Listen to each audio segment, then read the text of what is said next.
Olá, olá, passeio com a Mel. Hoje vou falar sobre uma experiência que eu tive há um mês atrás. Ficar 10 dias em silêncio, meditando 10 horas por dia, em um local que tinha 100, 150 pessoas. E vou falar um pouco sobre como foi a minha experiência nesse lugar, como que me mudou, uma experiência vipassana. Ficar 10 dias em silêncio, 10 dias meditando, 10 horas por dia, em torno de umas 100 horas, mais 100 horas de meditação, né, por dia. Cuidado, meu. Mais 100 horas de meditação. Vou trazer alguns. Eu fiz uns vídeos lá também, só que no dia que eu fiz não tinha ficado tão legal. Então vou deixar um pouco mais conciso para vocês também.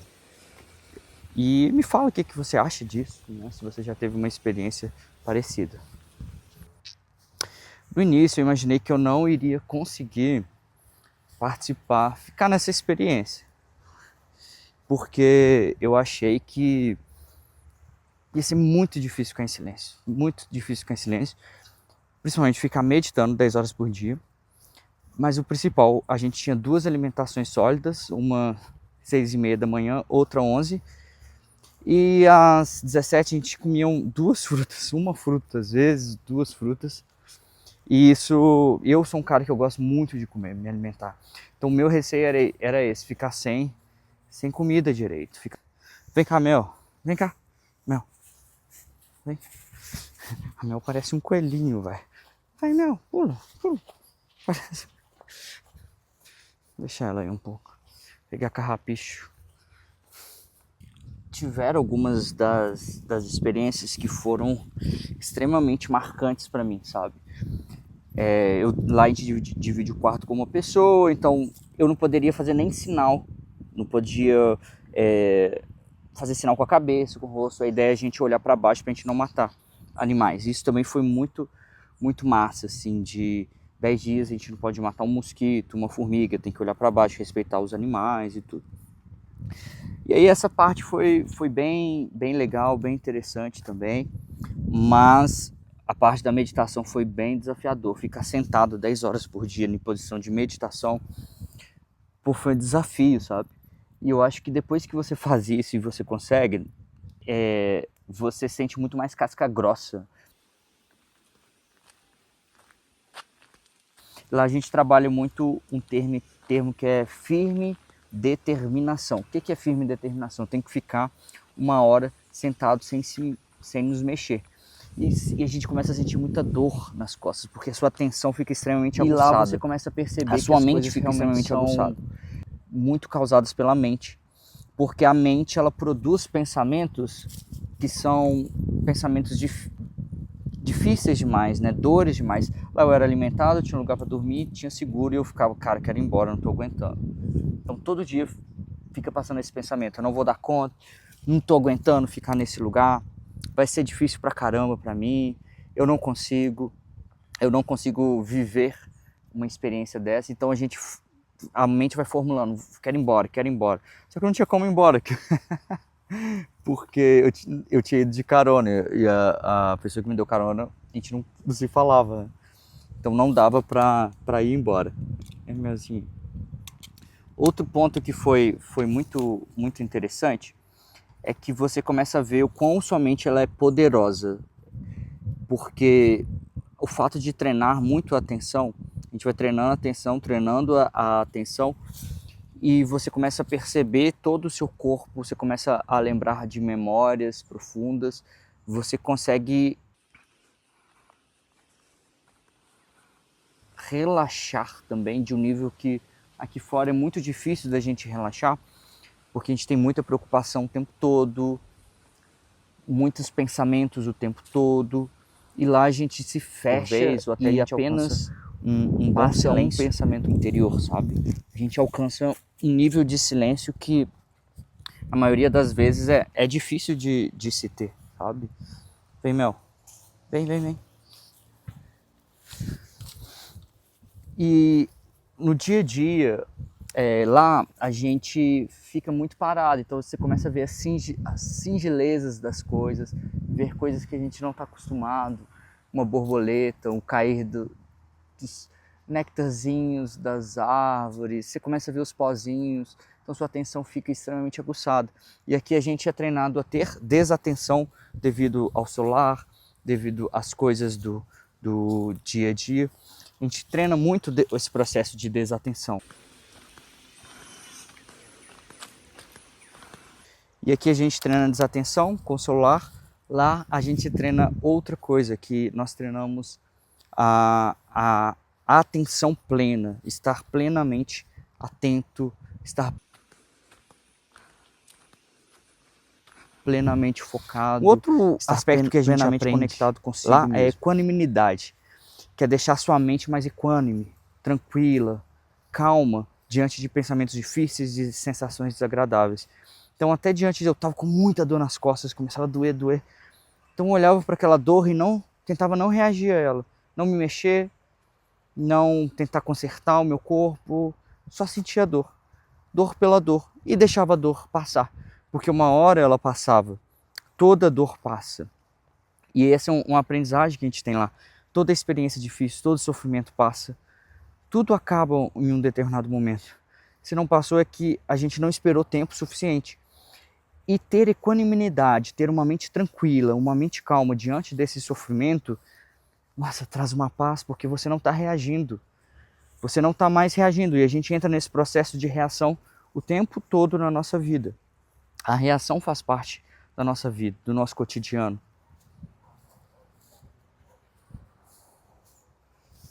E nós começamos a ter vívidas experiências. As sensações, elas ficam mais claras, então os pensamentos ficam mais claros. As memórias mentais, as imagens mentais ficam mais evidentes. Eu gosto de brincar que é como se tivesse uma mente em HD. Eu conseguisse ver do lado, as minhas imagens mentais são como eu estivesse vendo um mundo externo. Uma televisão em HD, fica tudo muito mais claro. E traz essa noção da consciência, né? Então a gente tem a consciência e tem os pensamentos. E você se distancia um pouco dos pensamentos. Como eu estou com esse óculos, né? Às vezes o nosso pensamento e os nossos olhos estão grudados, né? Os nossos pensamentos e a nossa consciência estão grudados. Então a gente acha que o nosso pensamento é extremamente verdadeiro, assim como esse óculos está perto dos meus olhos. Mas à medida que eu afasto os meus óculos, eu começo a enxergar outras coisas. Então essa consciência que é a minha cabeça aqui, ela vai se distanciando do óculos, que são a tela que eu vejo o mundo, sabe?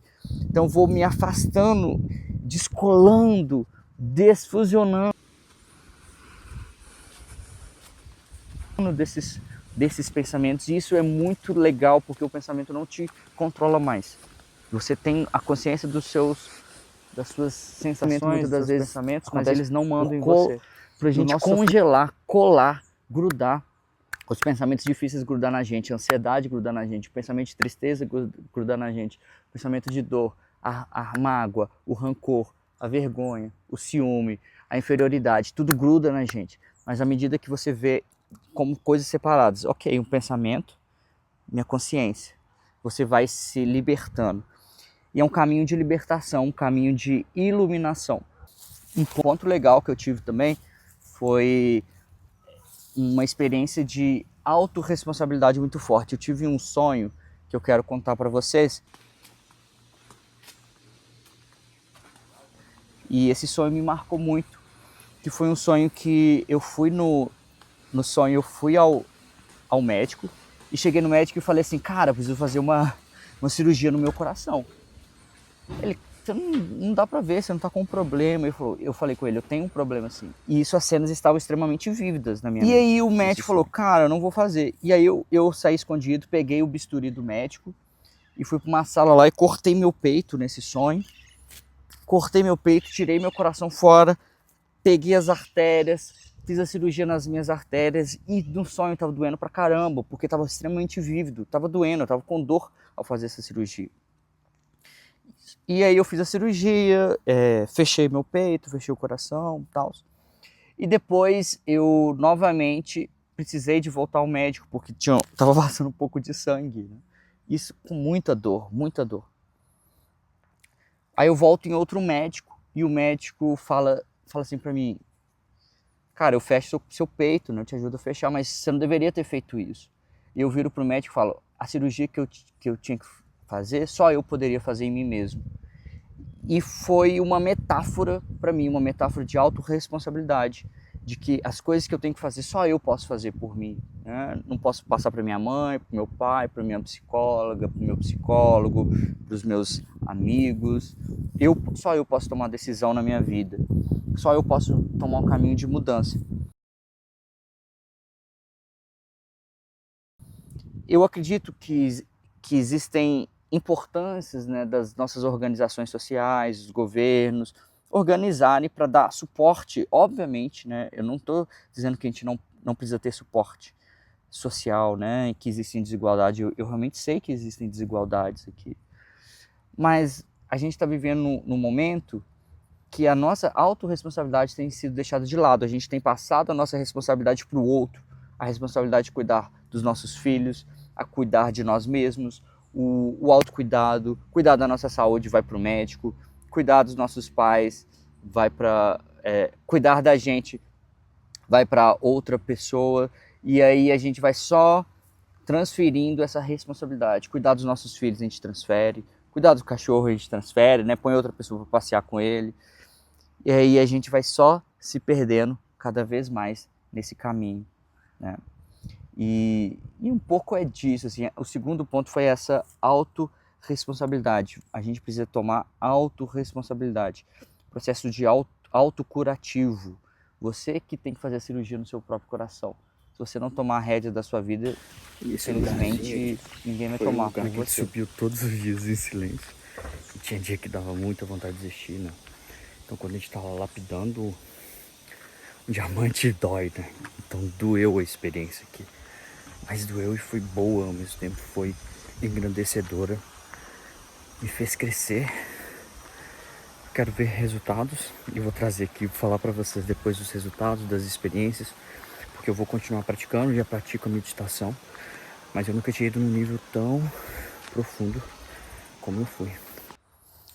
É óbvio que não é só apenas ali que a gente vai vivenciar o processo de meditação, né? Para isso continuar, a gente tem que continuar meditando aqui fora. Eu vou afirmar que é muito difícil, mas eu consigo aos poucos, né? Eu tenho grupos de meditação, grupos no qual eu medito junto, tento meditar um pouco também todos os dias. É recomendado a gente meditar 1 hora por dia, mas realmente 1 hora às vezes é mais difícil. Mas vamos que vamos. O que eu quero deixar de mensagem aqui é que a nossa mente é forte. A sua mente é forte se você tiver uma firme determinação. A sua mente é mais poderosa do que você imagina. Você precisa encontrar com ela. Você pode encontrar um caminho de iluminação, um caminho de mais bem-estar, um caminho de mais qualidade, um caminho de mais equanimidade sem ser tão reativo às suas emoções. Em vez de você reagir, você vai aprender a agir diante das emoções. É esse processo que é um processo curativo, um processo de transformação verdadeiro. Né, Mel? Mel? Um tchauzinho, um beijo. Espero que tenha feito sentido. Vou deixar também algumas cenas aí do Vipassana para vocês. E espero que você goste. Me ajuda a compartilhar esse vídeo.